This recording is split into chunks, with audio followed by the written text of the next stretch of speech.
Hello friends, welcome to இது என் சமையல்.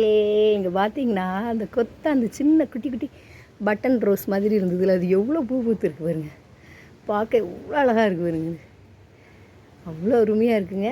இன்றைக்கி பூத்த ரோஸ் என்னென்ன பூலாம் பூத்துருக்குங்கிறத மட்டும் ஒரு குட்டி வீடியோவாக போட்டு விட்றேன். இதெல்லாம் வந்து நிறைய மொட்டு வச்சுருக்கு. இது ஒரு பூ வந்து ஒரு 2-3 நாளைக்கு முன்னாடியே விரிஞ்சிட்டு, அப்புறம் அதுலேயே நிறைய வருங்க பாருங்கள். நிறைய மொட்டு வந்திருக்கு. உள்ளெல்லாம் நிறைய மொட்டு வந்திருக்கு.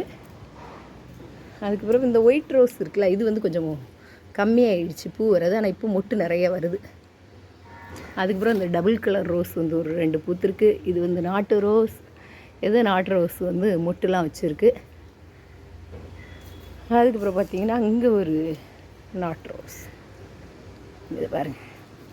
அதுக்கு பிறகு நம்ம 7 டேஸ் பூ. அதுக்கப்புறம் அந்த 7 டேஸ் வந்து மொட்டு நிறைய வச்சுருக்கு. இங்கே உள்ளேயும் ஒரு 7 டேஸ் பூ கிடக்குது. இது பன்னீர் ரோஸும் பார்த்தீங்க அப்படின்னா மொட்டு வச்சுருக்கு.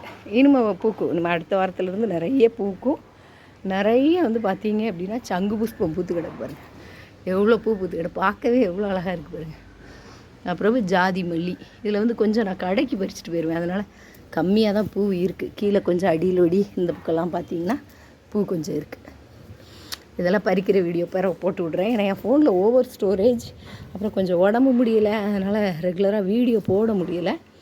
இப்போ உடம்புலாம் நார்மலாக ஆகிடுச்சு. இனிமேல் வந்து ரெகுலராக உங்களுக்கு வீடியோ வரும் இந்த வாரத்தில் இருந்து. ஓகே, பாய்.